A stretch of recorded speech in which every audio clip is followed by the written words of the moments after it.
Okay, sweethearts, you heard the man and you know the drill. Assholes and elbows. Welcome to Fieros Reborn. With me, Fieros, I am reborn, I suppose. Hello, hi. Oh, let's take the hat off. What's the hair like? Let's have a look. I look like a serial killer. Great. Let's put the hat back on. Now I look like a dustman, apparently, according to one unreliable source. Anyway, let's talk about my life history for the millionth time in a row. I was born, I survived a cesarean section. My mum nearly died when I was born. True story. She did not die. She is still alive at the moment. Then I continued to be alive until 2004, at which time many bad things happened that I was not happy with. For example, my girlfriend called Andrea dumped me because she cheated on me, and that was over. I wrote a song about it. I'm such a moron to be in love with people who cheat on me. Those were the lyrics. And then the next thing that happened was I became gay for no good reason because I didn't know what I was doing with myself. And I felt so insecure I had to actually change my sexuality in order to feel comfortable with myself. But then I realized that changing my sexuality didn't make me any more comfortable with myself at all. It was a deeper seated pain of insecurity than even changing my outer sexuality would provide for. I think that sentence makes sense. Yeah. So no comfort was found by going from straight to gay. Still, I was neurotic. Still, I was obsessed with my own thoughts. Still, I was a confused individual. Still, I could not understand my own brain. So, I decided that I wasn't actually gay and that I'd made a mistake, and that the relationship that I was in was going tits up and penis down because I wasn't gay anyway and I'd fucked it up, and also the relationship was shit anyway because we were a complete and total mismatch of character and belief system and values and personality and everything. So not only were we mismatched with regards to our sexuality, with him being gay and me being straight, but we were also a mismatch of character and disposition, and it was becoming a trapping, stressful, anxiety-provoking, manipulative, isolating, depressing relationship. You know, I felt manipulated, depressed, blah, blah, blah. So I escaped that relationship, finished off with him. His name was Charlie. Dun, dun, dun. Okay.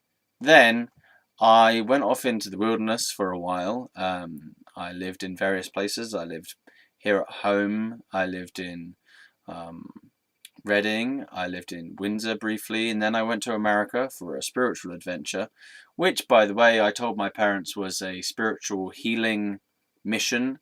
And because they have no interest whatsoever in religion or healing arts or spirituality whatsoever at all. In fact, my dad was virulently against it. I'm not sure whether my mum has any views. I don't think my mum has the capacity for views. Oh, I'm sure she does, but she just doesn't. She doesn't ever say them. Maybe she's afraid of judgment about spiritual views or religious views or whatever. She doesn't really have a comment on God at all. So God does not even feature on the subject list of my mum's brain, you know. So, but she's more open-minded than my dad, for certain. She doesn't discount things. She doesn't believe in anything, I don't think. But she also doesn't discount things in the way that my dad used to. Anyway, so my parents thought I was crazy because I was going off to America for a spiritual healing mission that they didn't understand, they didn't believe in, and they didn't know where it had come from either, because I'd been away at university studying things, stimulating my brain in various ways, getting new ideas, you know, looking into Buddhism, doing meditation practices, reading books about spirituality, and changing my whole sort of thought process and lifestyle around that. And so I guess I became unrecognizable to my parents, to the point that I started treating them as equals or friends, and we hadn't been on that level previous to that. So they were freaking out basically and didn't really understand. They didn't understand that I'd become an authentic human being who was just expressing myself clearly, whereas previously I'd been behaving as a child in relation to an elder or a parent. So I hadn't been playing an authentic part. I'd been playing the child role, and then I'd decided that there was no difference between my family, friends, my parents, and my friends. As in, why should I give overly reverence to my family, where they're just as human and as anyone else? So, and also, why should I treat myself as less in the eyes of my parents just because they bore me or whatever? And I guess the whole respect your elders thing, I don't buy it anymore. I think it's a control strategy, honestly. I think respect people generally just across the board. Just respect all people, elder or younger, whatever. Don't only respect your elders, and certainly don't respect them because they say to. I think respect, kind of respect where respect is due as well. But I think the whole respect your elders thing is a bit of a control strategy to just keep people in line and to keep the system of parents being of a higher standing in the chain of command. I think that's all it does. It tries to dissuade dissent from lower ranks. If you're a child, you're of a lower rank in the family hierarchy. So I don't think it's the automatic respect. I don't think it's wise. So anyway, I went off to America. I did my healing mission. I had various experiences. I had one sexual encounter there. I spoke to many different people. I spent time with homeless people. I spent time on the street myself in America. I became homeless myself. I got assaulted, firstly sexually, by one man who assaulted me while I was staying at his house because I had nowhere else to go, and I was quite naive at that time, actually. I didn't realise that there was a sexual undertone to his intention to having me round to his house, but there was, and he assaulted me sexually by forcing himself onto me while I was asleep. But I pushed him off, so I kind of rectified the situation. Still wasn't nice. There's nothing I can do about it now, anyway, because I wouldn't recognise the guy. Honestly, I wouldn't recognise him if I saw him again. I cannot remember his name either. It was so long ago. And I wouldn't be bothered either to do anything. If there was a time to do it, it would have been then, not now. Okay, and then, so yeah, I was homeless and that was pretty shit. I begged for food while I was in America. While I was homeless, I did spend a long time in hostels while not being homeless, and actually had money and had enough money for food and drink and my hostels. But then the money ran out because I'd spent it on random stuff. Guitars. I thought I got a gift from God, which was money that randomly appeared in my account, but I hadn't realised it was actually my overdraft that just wasn't showing up as overdraft. It was just showing up as balance. So yeah, the money that I thought was positive money was actually overdraft money, if that makes sense. So I spent money thinking it had come from God, and maybe some gift had come in from my parents or my gran from money randomly. But no, it had not. I was being very silly. So I ended up, I did spend some time under a bridge in the freezing cold, sleeping under the bridge with a tramp who was an alcoholic. That was pretty sucky. But also it had its benefits, as in it was the most free feeling I'd had in a very long time. No responsibilities, nothing really going wrong. It was just where I was. There was no complications to the situation. It was very simple, go out and get some food, beg some money or whatever, beg some food, and then relax and have no one to bother you, So, and no responsibilities either. So it was very free feeling. I remember I had this sheet and I laid it out on the bank of this stream because it was a bridge. It was a highway bridge, right? Sleeping underneath it, but there was also this little stream that went at the bottom of this small valley, very small, like just a mini valley thing. And I just laid out on the bank, naked actually, because there was no one around, and the tramp hadn't showed up by then. Actually, he showed up like halfway through the first day, or halfway through the second day or something.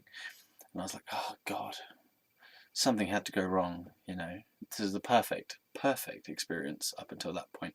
Free, lounging around naked on this like side of this bank.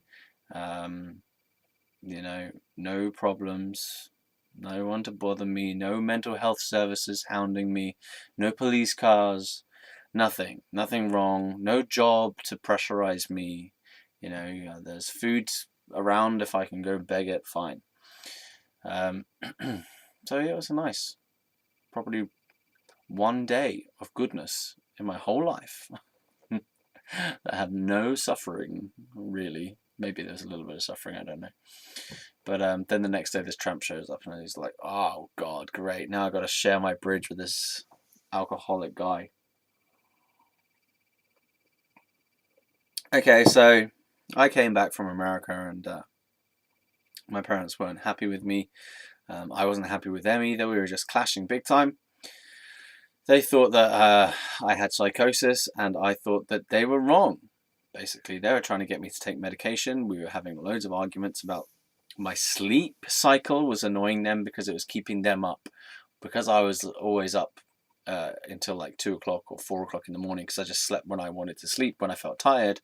And I wouldn't eat in the normal regular time, and my parents were so locked into this kind of habitual cycle of life that their meals, we all had meals together and stuff, and so there was no independence of personage, as in you couldn't have your own eating pattern here.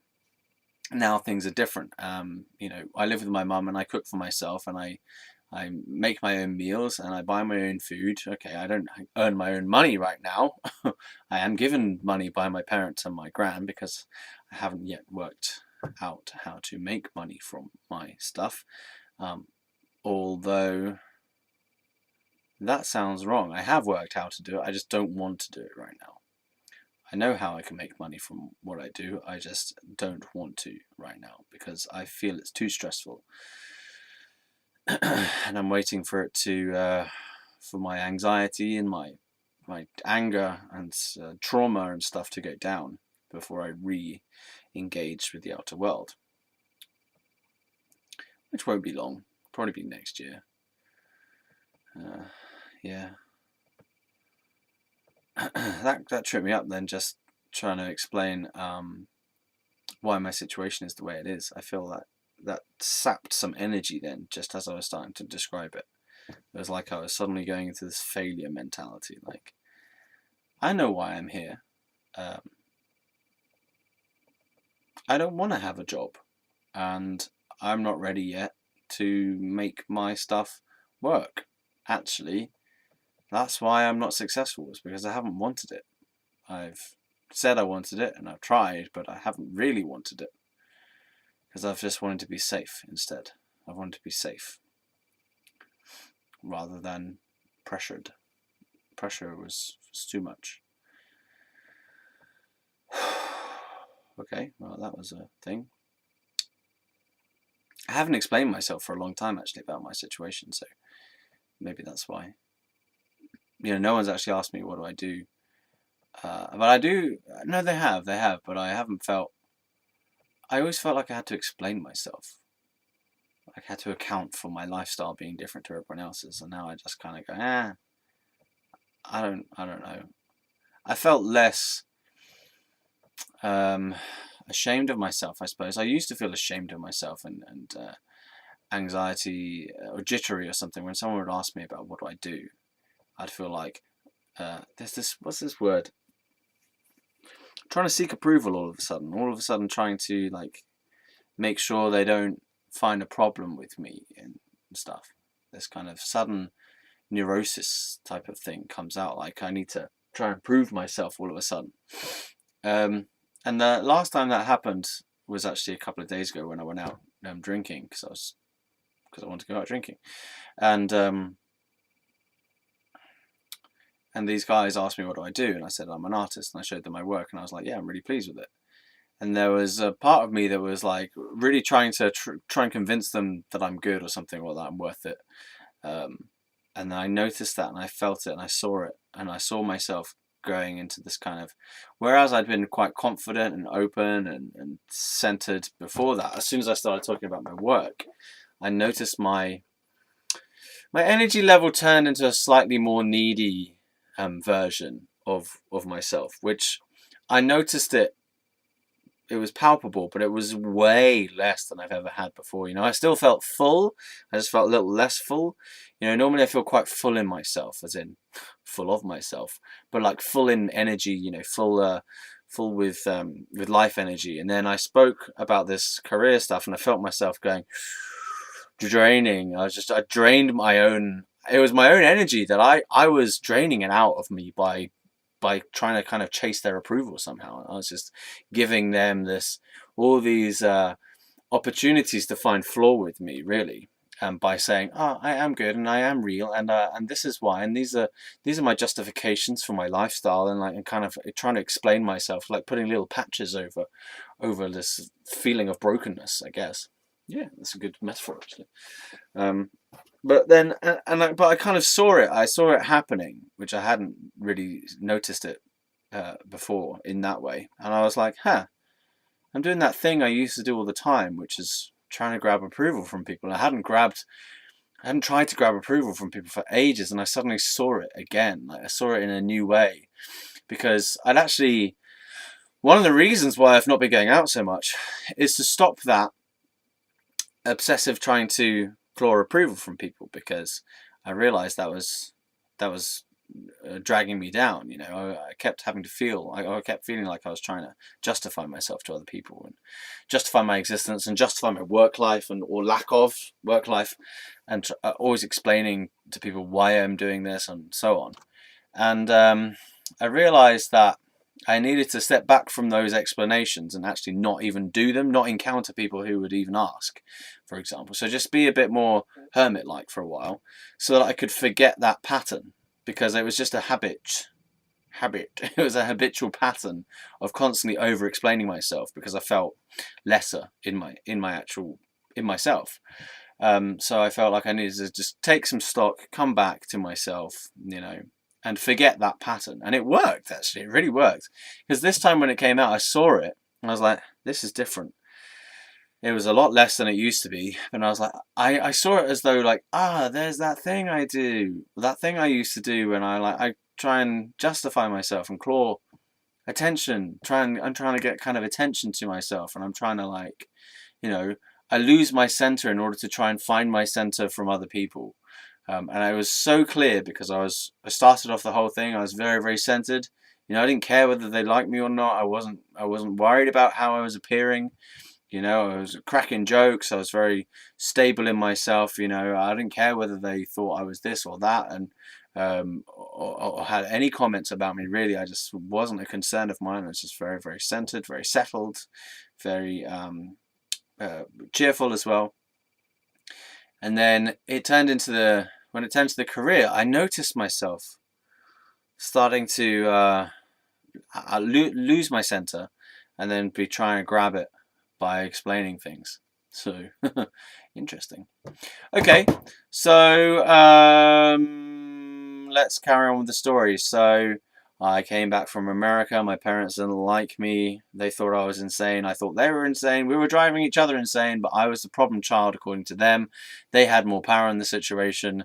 They got in contact with mental health services. They got the mental health team involved. So I was in contact with the mental health services, and now I have not only my parents, my brother to a lesser extent as well, but now I have these mental health service people all on my back, like trying to get me to take medicines that I don't believe are correct for me. So it's all spiraled out of control. I stayed at my grand's house for a while, for a week. I had sex with this girl there who I knew from uni. Oh yeah, I went to uni. Did I mention I went to uni? I went to uni for a bit and flunked out of it. Flunked. That's an American term, isn't it? I pussied out of it, man. I wussed out of it. I just fucked it off. Because let's think of a different explanation. You know, I keep saying the same fucking explanation every time. Let's say it just wasn't right for me. I didn't like it. I did like it though. That's the problem. I did actually like uni, but I saw it as being economically silly for me to do, and I genuinely wanted to pursue my album. Who cares? Who cares? Why? I'm still explaining the story as though it's like, as though it's real now, as though it's like it means something about my life now. It doesn't mean something about my life now. I don't have to explain it in the same way that I used to explain it. I quit uni because I quit uni. Who gives a toss? You know, I don't care. I'm 33. I'm 33 years old. No one cares if I quit uni or not anymore. You know, this is the thing I'm finding as I get older. You know, you get past that middle phase of, so you go from like 20s. Once you get past 30, people start giving less of a toss about what happened in your early 20s, because, you know, you're not talking to people anymore who are anxious about themselves so much. Everyone is starting to settle down a little bit. You know, no one is, everyone has more of a sense of self by that point that is, you know, less kind of challenged. I'm not saying everyone, but a lot of people, after they reach a certain point in their life, they feel less insecure about who they are and what they're about. So they stop being so critical and judgmental of where you've been and what you've done and like what your early life was like and where you went to school and all this kind of shit. Well, that's how it feels in my life anyway, that you know, it's kind of live and let live. You get to a certain point and you're like, look, we're all in this same fucking boat, you know, we're all just trying to survive and enjoy our lives and have a meaningful experience and get drunk. That's all we want in life. Okay. So you get to this kind of maturity where the people around you, they just don't care. They don't care, you know, or maybe they never even cared, but they had to pretend to care. So you get to this point where, like, I'm 33 years old. Like, I feel like I'm too past it to care what other people think of me anymore, and to care whether what I did in the past was good or bad, or right or wrong, or, you know, looks good or looks bad, or sounds good or sounds bad. You know, it's kind of like there's so many things also in the past that you're just like, oh, is it really relevant? Is it relevant? Here we are, we're doing this, you know, wherever you are, here we are, let's have a good time, or let's get this job done, or whatever it is, you know, who cares? Who fucking cares? So yeah, I am feeling that this sort of 33 years old thing is like, who cares? Doesn't matter, you know. The past, all right, fine. Here we are. I'm 33. So now I'm just going to tell the past stories anyway, because I want to finish it. I want to finish it as a story. It's more of a creative exploit now. It's a creative therapeutic exploit. Okay. So I came back from America. I said that parents didn't like me. They tried to get me to eat drugs, and I was like, no, I don't want to eat your drugs, man. Okay. Oh god. Eventually I get sectioned because I wouldn't respond. Okay, fuck it. Who cares? I got sectioned. I got put in a hospital, a psychiatric ward. I didn't take the medicines there either. I escaped from the hospital because I didn't want to be there, and came back to here, and then escaped from here and ran off down the road with the police chasing me and stuff. Okay. Good, fine. Ended up going to a friend's house randomly by synchronicity, coincidence, that I bumped into a friend of a friend. That friend of a friend took me to the friend who was the friend, who the friend of the friend was the friend of the friend too, and I was also the friend of his friend, and we were all friends. But he was a friend of that friend, and I was the friend of him. So he was the friend of me and the friend of him, so he was the friend of the friend. So we were all friends, but he was the friend of the friend. So we are direct friends. He's friend of friend. So we're kind of friends, all right? You see what I'm saying? So I went to Rowan's, okay, with Chris, acquaintance. Rowan more friendly than acquaintance, to just go to his house, and it turned out that I could stay there because his mum, Cherry, said, you know, it's fine. We have lost boys in here all the time. This is basically like Wonderland or whatever it is. What's that place? Peter Pan in Fairyland. Oz. Not Oz. Crocodile Land. Hookland. Peter Pan Land. Lost Boy Land. Neverland. Neverland. Neverworld? Neverland? Neverland sounds good. Everland? Weatherland. Neverland. Is it Neverland? How many nevers are there in Never? Peter Pan lives in Neverland. Neverland. We got there in the end. So it was Neverland in Cherry's house, and she has Lost Boys coming in there. So she was basically Wendy. Yeah. And I was Peter Pan, one of the Lost Boys, the best Lost Boy, and I had to defeat the evil Hook and the crocodile. Was there a crocodile? I don't know. So yeah, during that time I went off foraging. I didn't have a job during that time either. I was going insane in my own way, and there are some true insane things that I did. Okay, I did do some stupid stuff. Like I found like so one of these things, there was something a little like this. It had different like little sections, and I decided to just organize this in the most extreme way possible, which was something along the lines of, look, I wanted to have one of every different type of thing in every slot. And so I made sure that each thing was like, okay, so in there you've got like one of those, a pen in there, and I have a stapler in there, and then make sure there's going to be like a pen in the other thing. And I don't know what I was trying to do. I was actually trying to maximize the different potential ways of organizing different things. Yeah, it was more a test of so you know that thing where you got like numbers. So say you got like 3 different types of items and 3 different boxes. Okay, so how many different combinations of items in those boxes can you make? Isn't it 9? I don't know.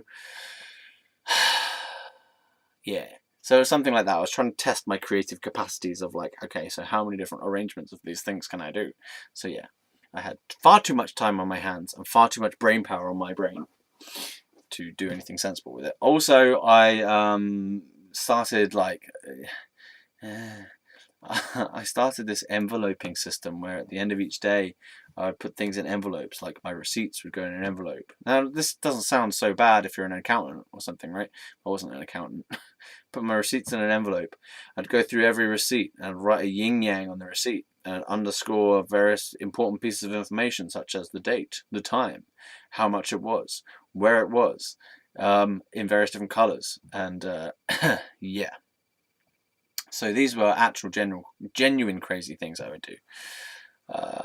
I wouldn't do them now. That's why I think they're crazy. Okay, if someone was doing that, I'd be like, why are you doing that? Is that necessary? No, I just like it. Okay, fine. Yeah. Anyway, what else would I do? So I put everything in envelopes. I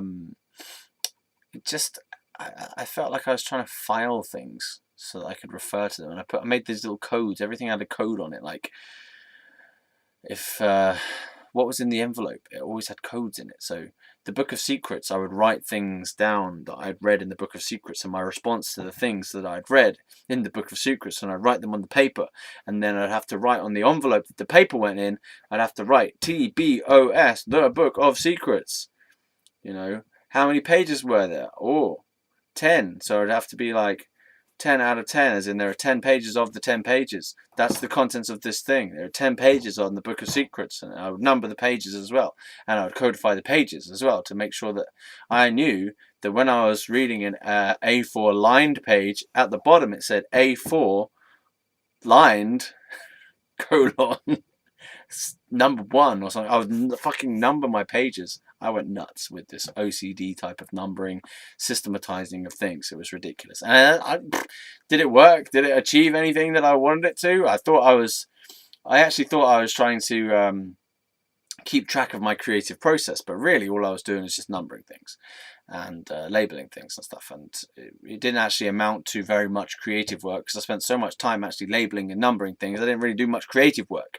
So I'd draw like little pictures, like cartoons and stuff, and then I go, must file it away in the correct thing, in the correct category, in the correct envelope. And I'd like label the bottom of the thing to make sure that they knew that it was a cartoon. Yeah. To be fair, I did do a lot of creative work, but it was just I used the system of all this numbering and stuff to try and basically because I thought that everything I was doing was super important. So even small pieces of writing and small pieces of artwork, I felt like were super important. So I had to categorize everything and I had to keep them on track and stuff because I thought that everything was so special that it needed to be organized and I couldn't lose anything. And it was this kind of OCD thing. Same with receipts. I don't even know why I kept the receipts. I think so. What, by keeping the receipts and looking at them every day, something's going to happen? Why do I need to do that? What is so special about it? But I felt like it was important for me to do that. Like it was going to achieve something for me to do that. I don't know. I also went round and wrote down the prices of things in a notebook. Didn't buy anything necessarily. I actually went into Smith's in Slough and just wrote down the prices of things in the stationery aisle in a little notebook, which I'd already bought from somewhere else probably, or from Smith's another time. And I just stood there and I went through everything that I might have wanted at some point, either in the past, in the present, or in the distant future maybe, and I just wrote down the price of it. And it's like a worker or a security guard goes, "What are you going to do with the prices once you've written them all down?" And I went, "I don't know. Think about maybe buying something." That was it. I felt like, I guess it was just some way of trying to stay in control. I felt like I couldn't control anything much anymore in my life because so many things had gone wrong, I guess. And, so my brain was just trying to control things and to keep a track of things. It was always keeping a track. I wanted to keep a track of these prices of things so they might become useful. And you go back home and you go like, those are the prices of things. Yeah, so I will know those prices should I decide to buy a notebook. I can refer to my little notebook of prices of things, right? And I've made a code for it as well. POT, prices of things. POT, prices of things, right? And so the prices of things piece of paper will go in an envelope marked POT, prices of things. Are you following me? Yeah, so that's pretty deep, huh? What else would I do? So I wrote actually a little cartoon book called Diary of a Loser or something, and I made up this character who was basically me, but his name was Kirpal, I think, or Pukpal or something, some kind of made up Indian name. He was obsessed with KFC, this guy. And I just drew pictures of basically stuff I'd actually done, and turned it into a how-to book. So like that that it was like, if you could complete each of these actions, which are things that I had done, then you would get penis points, gold penis points. This is true. I made this book. I should make it again. So it was like, all right, let me draw this out. Okay, so it was like diary. I'm just gonna draw it out in little tiny tiny little squares, whatever. But it was really full A5 pages. Oh fuck, I don't know what I'm doing. Right. So it was called "How to Be a Loser," by Kirpal or something. How to be Punjab Raswal was the name I came up with. How to be a loser, right? But the idea was it was a play on words as well, because I put the A in brackets, so it was actually saying how to be looser. Oh, not loser, then loser, looser. Because what I wanted to do was loosen up my style with artwork. I was too like precious about how I was drawing. So that can be like considered a tight style, and I want it to be loose and flowing and free, rather than being tight and pernickety and like very precise. So I wanted to just do this loose project where I just do scruffy things, scruffy cartoons, scruffy drawings, right? I wanted to loosen up and be more free and more expressive in that sense. So I did this how to be a loser with the A in brackets, you see. So it had two meanings. It was a diary of how to be a loser, but it was also my own project for how to be looser. Yeah, so I had powers of wordplay by Punjab Raswal, which was the most ridiculous Indian name I could think of at that time. How to be brackets A loser or loser by Punjab Raswal, and I just drew this little picture of him, whatever. And so it'd be like day 1, pee out the window. Day 1, pee out the window of your evil lair. 5 penis points. So if you do this, you're collecting penis points basically. These are my shitty penis drawings at the bottom.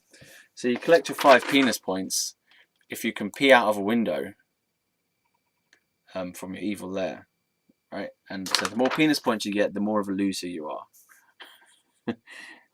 Day 2, okay. What else did I do that was stupid? All right, find hidden treasure. Find hidden treasure and claim it as your own. All right. So this now leads on to. These aren't completely accurate to what I actually wrote, but some of them are fairly true. Now I'm going to give like 10 penis points. I'm just going to write down 10 times penis. So you get 10 penis points for that. Find hidden treasure and claim it as your own. Now, I drew little pictures with each one of them as well, but I can't really be bothered to do that just now. So, buried treasure, hidden treasure, sorry. Now, the reason I wrote that is because I actually had found hidden treasure. I found hidden treasure, people. True story, I found hidden treasure. True story, I found hidden treasure. Do you want to know what it is? What it was, what the treasure was? And this is not some joke. It's not like, oh, the hidden treasure, or what was it? Oh, you found a shoe. No, this is a real treasure. Genuine treasure. So in previous videos, I've spoken about the fact that I used to go foraging by the side of the road looking for stuff, right? I told you about how I used to like ruffle through stuff that people would chuck away off the side of the road or in bushes and stuff, and I'd find these little places. I called them no places. Right, to me, quick definition of no place. A no place is a place that people do not think is a place. So it's no place. It's like nowhere. It doesn't exist to the common or garden scum. It doesn't exist to your shopping person. It doesn't exist to your policeman really either. It doesn't exist to the farmer. It doesn't exist to the casual street person. These are places that very few people know about, very few people care about. So generally speaking, there are no place. They're not a place. And I called it no place. Where are you? No place. No place. No place important. No place significant. Nowhere. No place. I called them no places. All right. So I used to go off on these little hunts for no places, which are basically places that no one else really knows are there. They're like in bushes or in kind of dark areas, I guess, little bits of forest or clumps of wood or stuff like that kind of are of no interest to most people. They just walk by them and they don't even see them. They're just part of the background or part of the scenery, right? So they're no place. They're places even that people might just pass through or pass nearby, but they don't consider it a place. They don't consider it somewhere to go. No one goes to a little bush, apart from maybe homeless people, but or people like me looking for no places.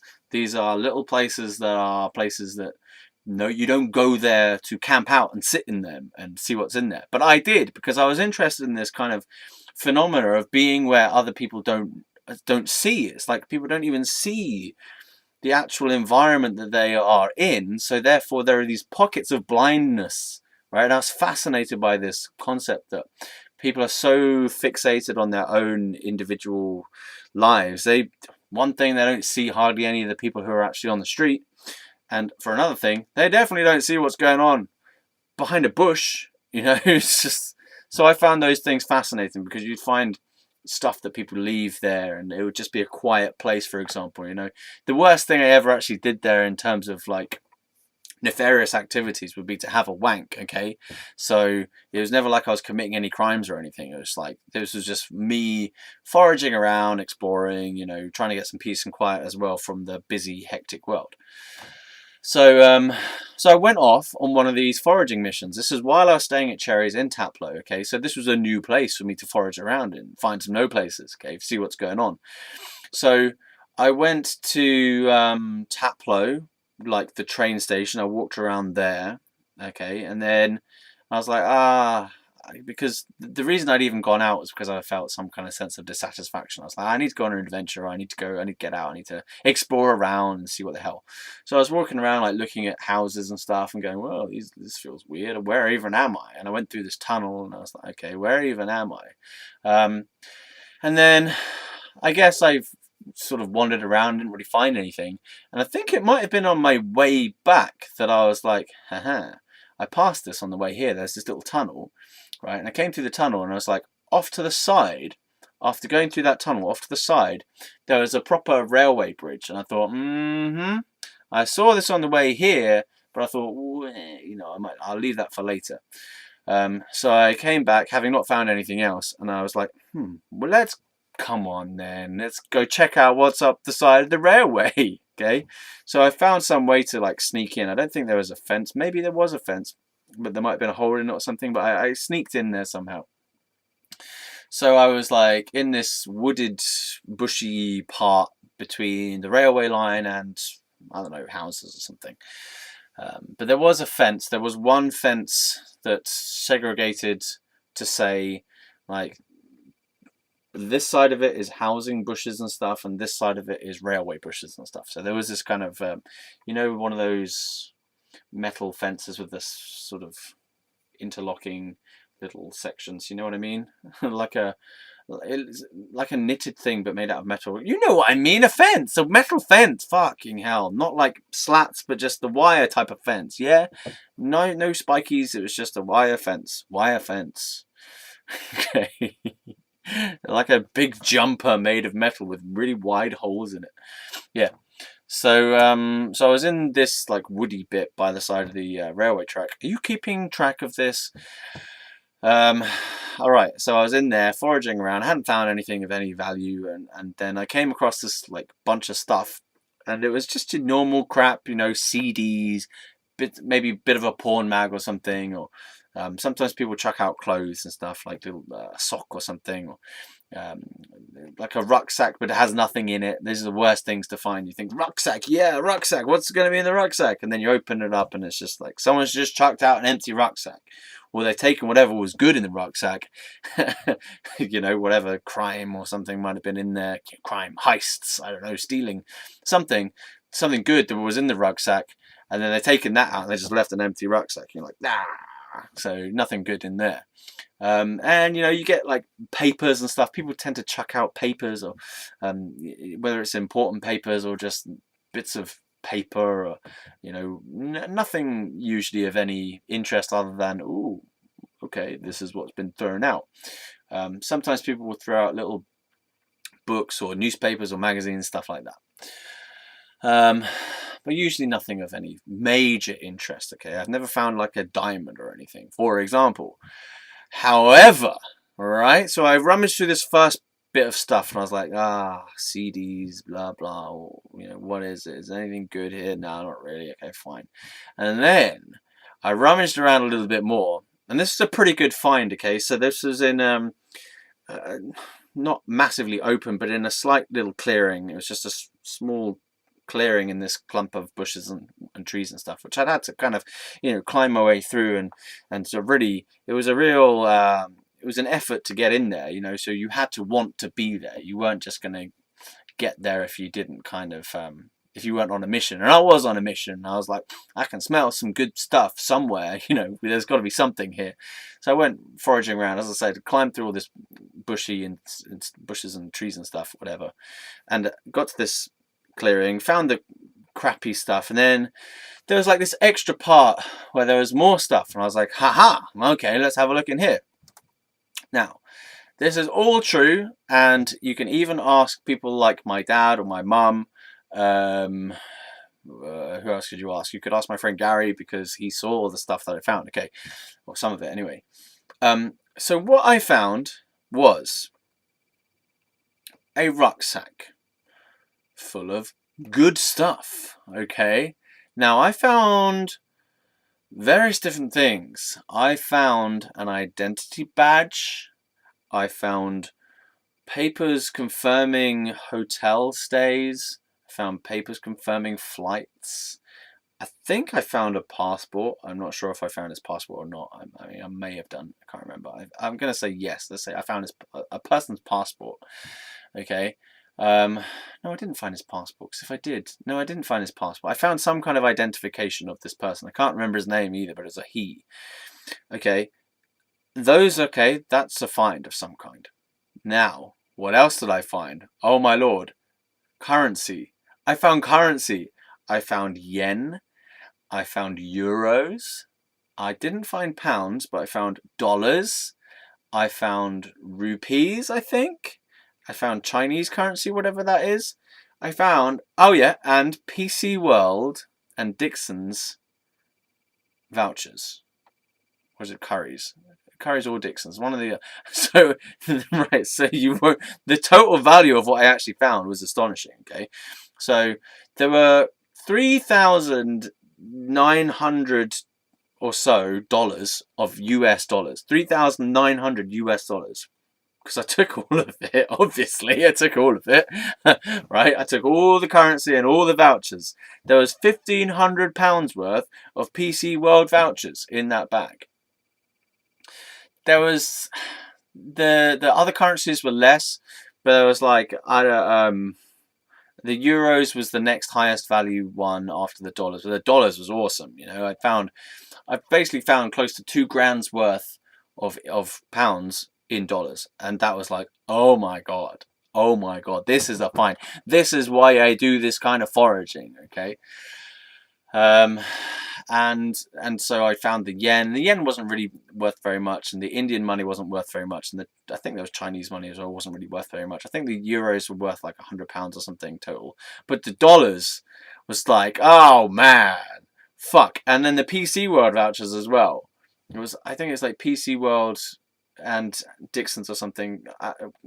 There's definitely PC World vouchers because I even went to PC World and I was thinking of using them for a laptop, but I ended up not getting it in the end for some reason. But yeah, so oh my god, £1,500 worth of computer vouchers and $3,900 worth of US dollars in this rucksack with these other documents, and I was just like, fuck the other documents. Like, I did feel a little bit bad, honestly. I felt guilty. I was like, and I also felt this like I'd suddenly come into a crime scene of just some murder mystery or something. I don't know what. And then I was like, after I'd found this thing, I was like, okay. Where's the head? Where's the body? You know, where's the corpse? There's got to be a corpse around here. Where is this guy? What has happened here? You know, why is this stuff here as well? You know, like, why is that there? Is that, I think possibly what had happened is that the person had put their belongings somewhere that they thought was safe, that they'd sort of put stuff that was important, they'd hidden it. I think it was supposed to be a hiding place, but it could have been, but it wouldn't have been from a crime, you know, like who wants to dump a load of stuff that's got value to it? That would have been stolen. So I think that it was someone who had like saved up a load of stuff and wanted to put it somewhere that they thought that no one would find it. Honestly, I think that's what it was. So I'd kind of stumbled upon someone's buried treasure. Okay, and I felt a little bit bad in taking it, but I was like, dude, you know, finders keepers. You find a load of money by the side of the railway track and no one's been there for however long, and it's all kind of, you know, the bag was all moldy and stuff on it, and even actually some of the money had dirt on it and was like all moldy and whatnot. So I was like, look, this has been abandoned. This is mine.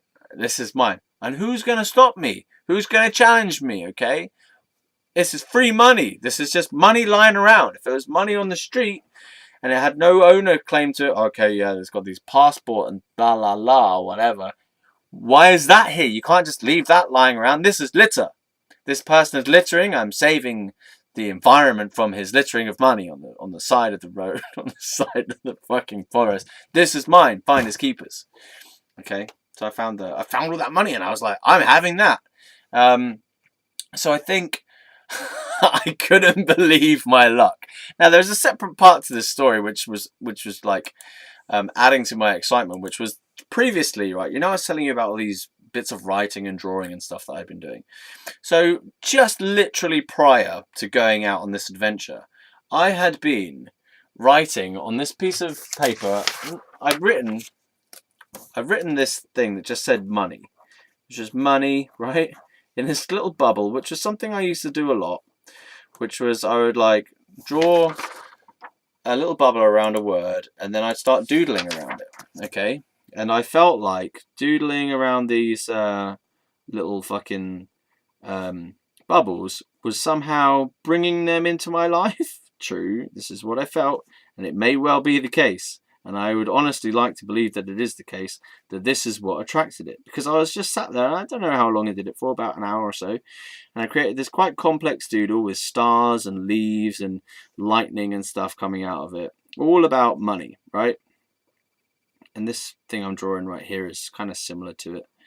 And I was like, okay, this means, this is me like charging up my universal request for money. You know, this is what I wanted, and I'm using this kind of artistic means as a way of attracting in money. So I did that, kind of like that, but more eccentric. You know, there's more going on in it. This is just a quick one. So it was bigger than that, and it was more interesting, more exciting than that. But I can't be bothered to do very much of it now. Although, you know, you never know, it might start attracting more in, considering it attracted 4,000. Just going to say 4,000 because it was 3,900, but close enough.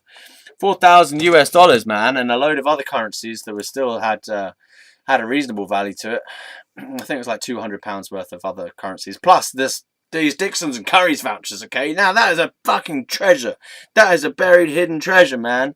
So yeah, so I'd drawn this thing, and then literally after finishing drawing this thing in the loft room that I was staying, I'd gone out on a foraging mission and found a bounty of random money, as though the universe had said, all right then, fine, I'll give it to you. You want to draw it?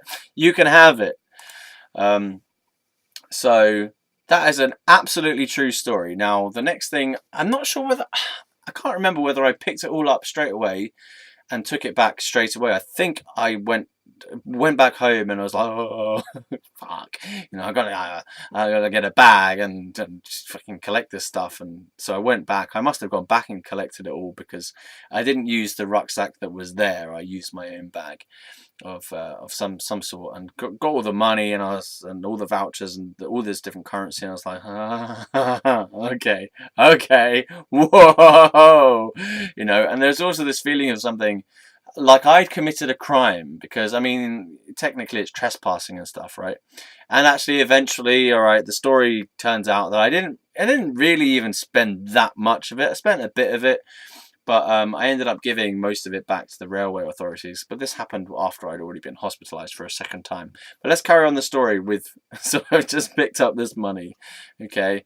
Random money that just seems to have been abandoned. You know, it has this identity of this person attached to it somewhat, but I couldn't really understand what the context was. You know, I didn't want to know what the fucking context was, why it was there, how it had got there, you know, what the intention of the person who left it there was, if it was even owned by that person whose identity it was, what was that, you know. I couldn't figure it out why this was there.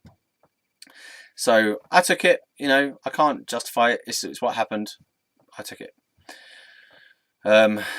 Now, I was very excited about this whole thing because money was something that I hadn't had for a long time, and all of a sudden I got, whoa, okay, a load of stuff.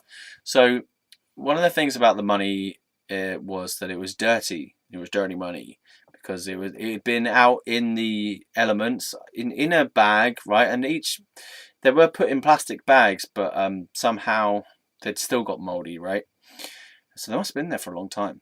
But the currency was still good. It was still valid notes and stuff, you know, so they were still usable. But because they were dirty and they were a bit wet and stuff, I had to be really careful to dry them out. I laid all these notes and vouchers and stuff out on my bed, right?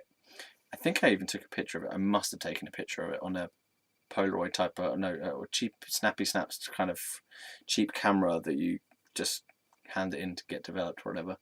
So because I was so pleased and so proud, I laid out each separate individual note that I had found. I was like, hurrah! On the bed, yeah. Partly to dry them, but also partly to gloat in my fucking treasure that I'd found. And then the American dollars were the most valuable ones because there were so many of them, and they were like in $100 bills and $50 bills and stuff. So it was awesome. I was like, this is amazing. So I actually had to clean off each one because each one had little bits of mold and dirt on it, and I just wanted to make sure that if I was going to go and exchange it, that there would be the least query around it. So I just tried to clean them up and make them look like, you know, get rid of as much dirt on it as possible. And there was still some slight traces of dirt and mold on it, so I was a little bit edgy about getting them converted. But I went and converted. I definitely remember converting one 50 or 100 bill, or maybe even $200 worth. And I was like, yeah, wicked. I went and bought some books. I bought some CDs. So yeah, it was cool. But then a new worry came in, which is, okay, how am I going to spend this money? And I was just thinking of all different kinds of ideas. My main one was thinking of booking more booking more studio time to record more music. That was my main idea for the spending of the money. But also, I didn't really want to spend it on that because then I would not have any of that money left, so it would be all gone by that. So I kind of just wanted to spend it as I was just use the money in daily life. But I was so excited. There was this sense of fear at all times, though, whenever I was going to change the currency, and I also got really paranoid that other people were going to find it. So I put it in this little box behind the hatch. So the hatch to my room was like the loft hatch. So, you know, as you open up the hatch, in order to get into the room, you cover this box, and it was kind of hidden away. So as long as if the hatch was open and people were coming in and talking or whatever, they wouldn't see the box. So it was kind of hidden in a way. And yeah, so I kept my monies and I put them in like little. I think I separated them out into kind of $200 amounts for the lower notes. So some of them were big notes, some of them were smaller notes, like 20s and 10s and stuff. So I separated them out into chunks, if you like, and I had these little. It was so cool. I just had these wadges of notes that I found. It just come to me. They just like I drew this picture the morning before, and they just showed up in the wilderness. Like I couldn't believe it. Well, I could believe it. I was like, I told you so. It was amazing. So yeah, I used some of the money. But actually, probably after finding them, probably the money was more of an anxiety than anything, because I was worried, for example, when I was changing the currency, that they were going to realize that this is weird money. Why is it old and a bit smelly and a bit grimy, you know? And they did look at it like, can we take this? Yeah, okay, we can take this. Yeah. So it was a bit edgy, and I was always like feeling and thinking about what was that guy, you know, what was the situation there. And then I also felt like he came to haunt me a little bit. I felt like he was going, ooh, in my mind. That freaked me out for a while. I was in the shower. I was having a shower, and I just had this like feeling that this guy was haunting me, like, ooh, and I was like, oh my God, I don't know what to do. But that went after a while anyway. Okay, so that was a major thing that happened. I went up to London and used the money while I was in London, and bought some books, as I say, just used the money for day-to-day things. So that was pretty cool. Yeah, you know, that's one of the most interesting stories of my own life, if I do say so myself. Have you found $4,000 lying around in a bush? Huh? Have you? Well, have you? No. So that was cool. What else? Well, that's pretty good, isn't it? That is pretty good as a story. Right, what else did I do while I was at Cherries? How can I follow that? Shall I even bother? Let's just leave it at that for today. I feel unsatisfied though. I think I bought some of those energy cards. You know, energy oracle cards? I bought some of those.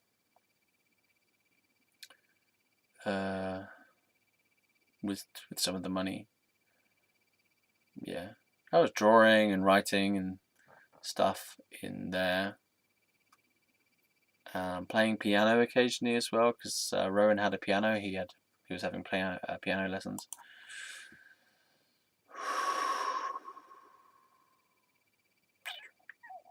Okay, so probably that's the most eventful thing that happened while I was there. Another aspect was like oh yeah.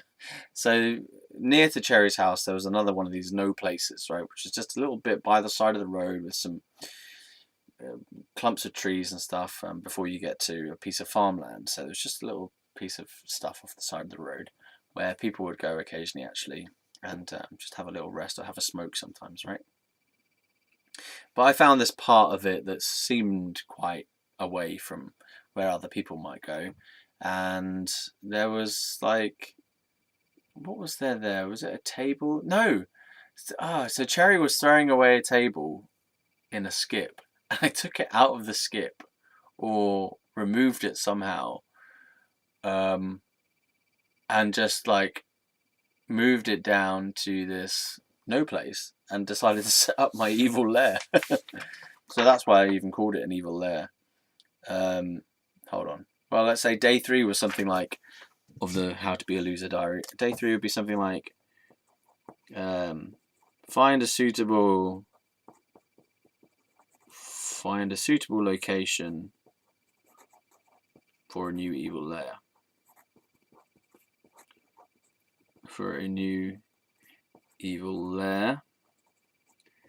And set it up.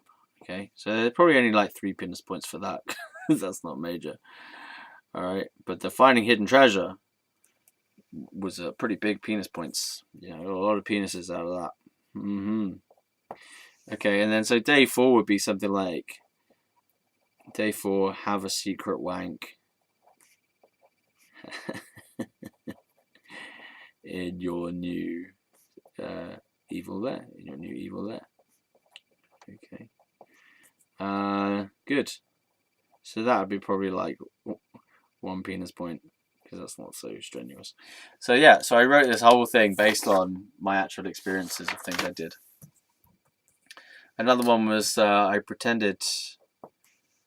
No, so the writing of prices thing. One time I was writing prices down in a shop, just like more of a local convenience store, like a corner shop type of thing. And the woman got really funny with me about it. She was like, "What? Why are you writing these down? Where have you come from? Who do you work for?" Because she thought I was a spy for other supermarkets. She said, "Who are you going to tell these to?" She's like, "Give me that." She told me off and she kicked me out because I was writing down prices like as though it was illegal. And so I wrote down for one of my days, like day 5, pretend to be a spy. Pretend to be a spy, stealing prices. Stealing prices in a corner shop. Yeah, and so I put some penis points for that, and I drew like a little picture of me like wearing a silly moustache and stuff, and a false nose and silly glasses and all that stuff. Little hat on. Yeah, so that was that. So there you go. So there's a little bit of my diary of how to be a loser or how to be looser. Step 1, pee out of the window, if possible. Step 2, or day 2, find a hidden treasure and claim it as your own. 10 penis points. Day 3, find a suitable location for a new evil lair and set it up. Day 4, have a secret wank in your new evil lair. And day 5, pretend to be a spy, stealing prices in a corner shop. How many penis points is that? 1 penis point. Yeah, and you can get big ones as well. There's a big one that means that